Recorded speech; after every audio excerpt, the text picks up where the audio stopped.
अब राहुल गांधी, जिनको भारतीय जनता पार्टी के आईटी सेल ने, मीडिया ने पप्पू बनाने की कोशिश की, लेकिन उस पप्पू के आवरण से बाहर निकल कर आ चुके हैं। राहुल गांधी इस देश के सर्वमान्य नेता बनने की राह में बढ़ रहे हैं। सभा से थोड़ी सी दूर इधर उधर मैं बैठ रहा था तो पब्लिक देखिए कह रही थी कि यहाँ कितनों कुछ कर ले लोग, नमवा कट गल हत कटल रही, जब तक नमवा ना जोड़ो यहाँ जा ना जीत पाई यहाँ जा, और कुल नमवा काट के निकल गई ना था। यही बिहार की जनता कह रही है। आज हम देख रहे हैं कि बिहार में वोटरों के अंदर कांग्रेस के प्रति जबरदस्त उत्साह देखने को मिल रहा है। देखिए, हम नहीं कहेंगे कि नहीं तेजस्वी यादव नहीं दिखे, तेजस्वी यादव के समर्थक नहीं दिखे, लेकिन कहीं न कहीं तेजस्वी यादव के भी समर्थक राहुल गांधी को स्वीकार करते हुए नजर आए। मुकेश सहनी आज राहुल गांधी के गाड़ी पर नजर आए, लेकिन सबसे खास बात यह नजर आई कि उनके समर्थक जब नारा लगा रहे थे तो वो नारा ये लगा रहे थे कि अब की बार डिप्टी सीएम मुकेश सहनी जैसा होना चाहिए। तो ये महत्वाकांक्षा कहां तक पूरी हो पाएगी महागठबंधन में, क्योंकि एसआईआर के मुद्दे पे यह पदयात्रा निकाली जा रही है, यात्रा निकाली जा रही है। पूरा विपक्ष जो 2024 के चुनाव के बाद कहा जा रहा था कि इंडिया गठबंधन बिखर गया है, तो एसआईआर एक ऐसा मुद्दा रहा है जिसमें पूरा विपक्ष एकजुट हो चुका है। और कहीं न कहीं अब पप्पू यादव भी तेजस्वी को स्वीकार करेंगे। हर हाल में देखिए एनडीए गठबंधन से मुक्ति चाहिए।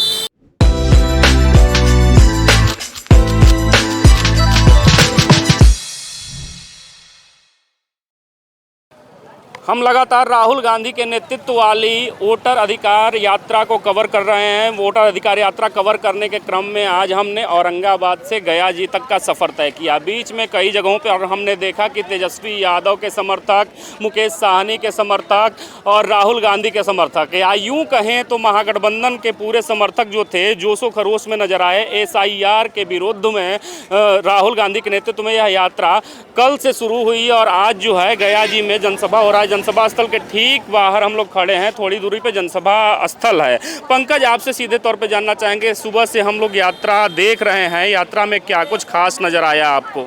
देखिए, राहुल गांधी नजर आए जब से चुनाव आयोग के चोरी को, वोट के चोरी को एक्सपोज किए हैं।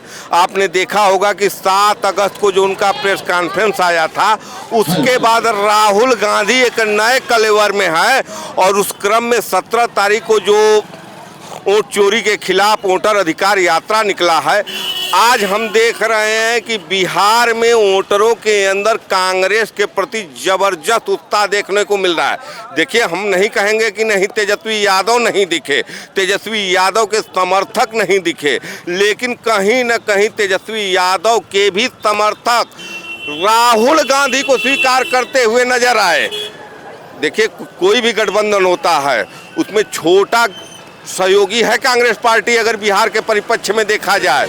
और कहीं न कहीं राजद के मन में जो शंका रही होगी कि कहीं हमारे बल पर राजद का विकास न हो जाए प्रदेश में, तो ऐसा कोई होड़ नहीं दिखा। पूरे राजद के समर्थक राहुल गांधी के पीछे दिखे। तो कहीं न कहीं अब इस देश में नेता प्रतिपक्ष राहुल गांधी अपने कद को बहुत ऊंचा कर चुके हैं। आज बिहार की जनता उनको स्वीकार कर रही है। जैसा कि हम लोग देख रहे हैं, जनसभा स्थल यहाँ से लगभग 2-3 किलोमीटर दूर है अभी, लेकिन फिर भी गाड़ियों का तांता बता रहा है कि काफ़ी जनसैलाब जो है वह नज़र आ रहा है। गाड़ियों का लगातार कतार देखने को मिल रहा है, गाड़ियाँ आती जा रही हैं और जाम लगता ही जा रहा है। एक खास बात हमको भी नज़र आई, जैसे कि हमने वार्ता किया तो एक तो खास बात नज़र आई पप्पू यादव, जिस पप्पू यादव को लेकर कहा जाता है कि वह तेजस्वी यादव के दुश्मन जरूर हैं लेकिन राहुल गांधी के दोस्त हैं। आज पप्पू यादव जो थे मोटरसाइकिल चलाते हुए नजर आए, एकदम अकेले थे और बाइक पे बैठ करके भीड़ से गुजर रहे थे। इस पे क्या कुछ कहेंगे आप? देखिए, एसआईआर का जो मुद्दा था, पूरा विपक्ष जो 2024 के चुनाव के बाद कहा जा रहा था कि इंडिया गठबंधन बिखर गया है, तो एसआईआर एक ऐसा मुद्दा रहा है जिसमें पूरा विपक्ष एकजुट हो चुका है। और कहीं न कहीं अब पप्पू यादव भी तेजस्वी को स्वीकार करेंगे। हर हाल में देखिए एनडीए गठबंधन से मुक्ति चाहिए। आज जो बिहार में हमको दिख रहा है, एक नया उत्साह दिख रहा है, कहीं न कहीं इसका श्रेय राहुल गांधी को जाता है। देखिए, एसआईआर तो होकर रहा, पहली ड्राफ्ट सूची आ गई, इसमें 2-2 एपिक नंबर का मामला आया, तेजस्वी यादव का 2 एपिक नंबर निकला, लेकिन वोटर लिस्ट में एक जगह नाम आता है। वहीं तेजस्वी यादव बार बार एक्सपोज करते हैं तो भारतीय जनता पार्टी के तमाम बड़े बड़े डिप्टी सीएम का नाम 2 जगह निकल कर आ गया। कैसे निकल कर आ गया, ये सवाल है आज इलेक्शन कमीशन के सामने। जब आप गणना फार्म भरवा रहे हैं तो गणना फार्म पर जो वोटर है उसका सिग्नेचर है, तो कहीं ना कहीं डिप्टी सीएम ने 2 जगह सिग्नेचर किया, तब ना 2 जगह नाम आया। तो SIR की प्रक्रिया देखिए, चुनाव आयोग ने करा दिया है। पहली ड्राफ्ट सूची आ चुकी है, मामला सुप्रीम कोर्ट में है। अगर सुप्रीम कोर्ट का हस्तक्षेप न रहा तो दूसरी सूची भी आ जाएगी, फाइनल सूची आ जाएगी। तेजस्वी यादव या बिहार का विपक्ष कहीं कुछ नहीं करने वाला था, लेकिन अगर कोई कुछ करता हुआ दिख रहा है, जिस ढंग से इलेक्शन कमीशन को एक्सपोज करने का काम राहुल गांधी किए हैं और जिस ढंग से मामला सुप्रीम कोर्ट में चल रहा है, तो आज उम्मीद 2 लोगों से है। एक देश की जनता को उम्मीद सुप्रीम कोर्ट से, दूसरी राहुल गांधी से। देखिए, नेता प्रतिपक्ष राहुल गांधी के नेतृत्व में पूरा विपक्ष, इसके पहले एकजुट इतना तगड़ा विपक्ष मैंने नहीं देखा था। जब से मैं 20-25 साल से पॉलिटिक्स को देख रहा हूँ, इतना तगड़ा विपक्ष मैंने नहीं देखा था। कहीं ना कहीं हम अटल जी की सरकार को देखे तो वहाँ विपक्ष कमज़ोर था। हमने मनमोहन के सरकार में देखा तो भारतीय जनता पार्टी एकदम हाथिए पर चली गई थी। यही मोदी के काल में ये विपक्ष मतलब कि नेता प्रतिपक्ष का पद ही नहीं रहा 10 साल। लेकिन अब राहुल गांधी, जिनको भारतीय जनता पार्टी के IT सेल ने, मीडिया ने पप्पू बनाने की कोशिश की, लेकिन उस पप्पू के आवरण से बाहर निकल कर आ चुके हैं। राहुल गांधी इस देश के सर्वमान्य नेता बनने की राह में बढ़ रहे हैं। जितने भी चाहे मतलब कि पॉलिटिकल प्रतिद्वंदी ही हों, तेजस्वी यादव हैं क्या, उनका अपना राजनीतिक दल है, चाहे वामपंथी दल हैं, उनका अपना संगठन है। भाई आप देख रहे हैं केरला में वामपंथी से उनकी लड़ाई होती है, बंगाल में उनका गठबंधन नहीं हो पाता है।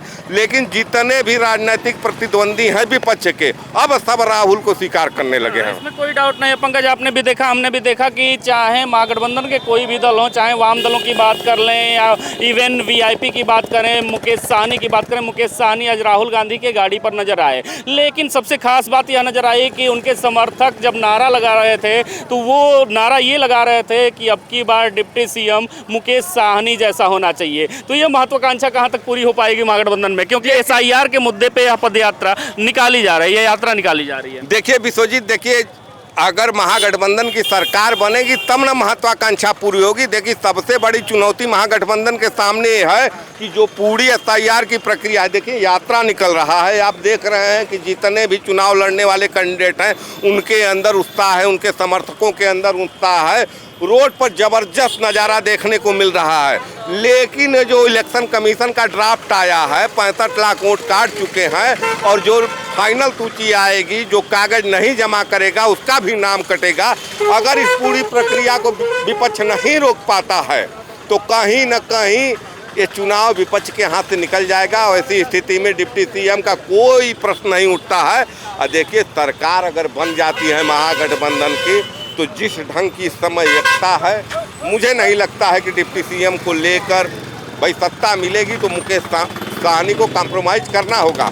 क्योंकि कांग्रेस राजद के बाद दूसरी सबसे बड़ी पार्टी रहेगी गठबंधन में, ये तो तय है। लेकिन कहीं ना कहीं कांग्रेस वो पार्टी है। देखिए राजद के पास MY वोट है, मुस्लिम यादव वोट है, लेकिन अगर उसमें अन्य कास्ट का वोट अगर ऐड हो रहा है तो उसकी बड़ी वजह राहुल गांधी बनने जा रहे हैं। चाहे उसमें दलितों का वोट जुड़ जाए, चाहे ब्राह्मणों का वोट जुड़ जाए, चाहे कुछ सवर्णों का वोट जुड़ जाए, या मतलब कि OBC में अन्य जो OBC है यादव के छोड़, तो कहीं ना कहीं ये राहुल गांधी के को देखकर वोटर बनेंगे। तो आज के तारीख में अगर डिप्टी सीएम देखिए मुकेश साहनी को नहीं मिलेगा। अब मुकेश साहनी की मजबूरी है, मुकेश साहनी की मजबूरी है क्योंकि कपार फरोवल NDA गठबंधन में चल रहा है।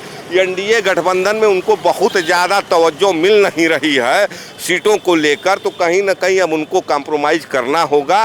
और डिप्टी सीएम का बात है, देखिए हो सकता है बड़ा दिल दिखाकर राहुल गांधी दे भी दे, ये तो बात की बात है। आखिरी सवाल पंकज जोड़ना चाहेंगे जिसका जवाब चंद शब्दों में आपसे चाहेंगे कि इस बार क्या इस यात्रा का प्रभाव बिहार विधानसभा चुनाव में देखने को मिल सकता है? क्या एसआईआर जैसे गंभीर मुद्दे को राहुल गांधी, तेजस्वी यादव जनता को, जो आम जनता है, आम वोटर है, उनको समझाने में सफल हो पाएंगे क्या? क्योंकि भीड़ देखकर आकलन चुनाव को लेकर नहीं किया जा सकता कि चुनाव कौन जीतेगा कौन हारेगा। देखिए, राहुल गांधी पूरे देश की जनता को समझा दिए, भक्त भी मान रहे हैं। जो भारतीय जनता पार्टी के भक्त हैं, मैं कह रहा हूं, चूंकि कैमरे के सामने उनकी आवाज़ नहीं निकलती है, वो मानते हैं कि हमारे नेता ऐसे हैं जो पूरे सिस्टम को हैक कर चुके हैं। भारतीय जनता पार्टी के कार्यकर्ता कहते हैं, आपके बनारस के पूर्वांचल के कार्यकर्ता कहते हैं, बिहार की जनता कह रही है।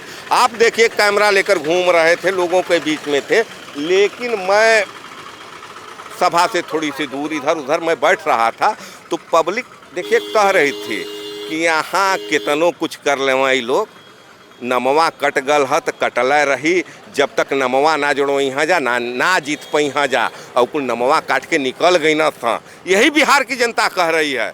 तो देखिए, समझा तो सबको दिए हैं राहुल गांधी।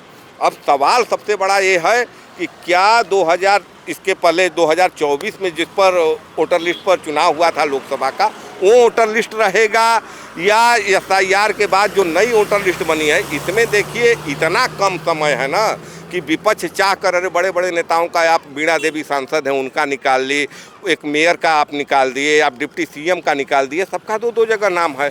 चुनाव आयोग कह रहा है कि ये प्रक्रिया इसलिए की गई है कि कोई भी फर्जी वोटर न रहे। जिनका भी नाम 12 लाख बता रही है कि 12 लाख ऐसे लोग थे जिनका नाम, कि 12 या 7 लाख जिनका नाम दो दो जगह था, उनको हटा दिया गया। तो डिप्टी सीएम कहाँ से आ गए? फार्म भरे होंगे तो कहीं ना कहीं भारतीय जनता पार्टी के इशारे पर ये एसआईआर हुआ ही है। अब इसमें सबसे बड़ी बात है कि राहुल गांधी ने मैसेज पहुंचा दिया है। राहुल गांधी के तरफ बिहार की जनता आकर्षित भी है।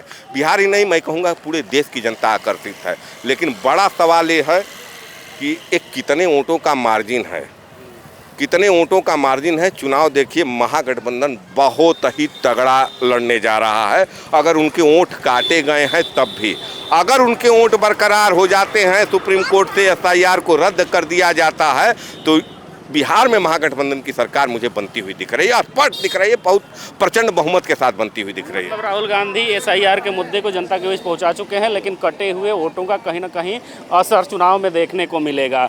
हम लगातार जो है राहुल गांधी के नेतृत्व वाली वोटर अधिकार यात्रा को कवर कर रहे थे और गया जी में हम उपस्थित थे। गया जी में जनसभा स्थल से कुछ किलोमीटर की दूरी पे, कुछ किलोमीटर इसलिए कह रहे हैं क्योंकि जनसभा स्थल जाने में काफ़ी जद्दोजहद करना पड़ेगा, हालांकि आगे भी जाएंगे, वहाँ के भी कुछ फुटेज दिखाने की कोशिश करेंगे, लोगों से बातचीत करेंगे। लेकिन हमने चर्चा के दौरान जो कुछ भी देखा ऑन कैमरे हम और हमारे सहयोगी पंकज ने आपको रूबरू करा दिया।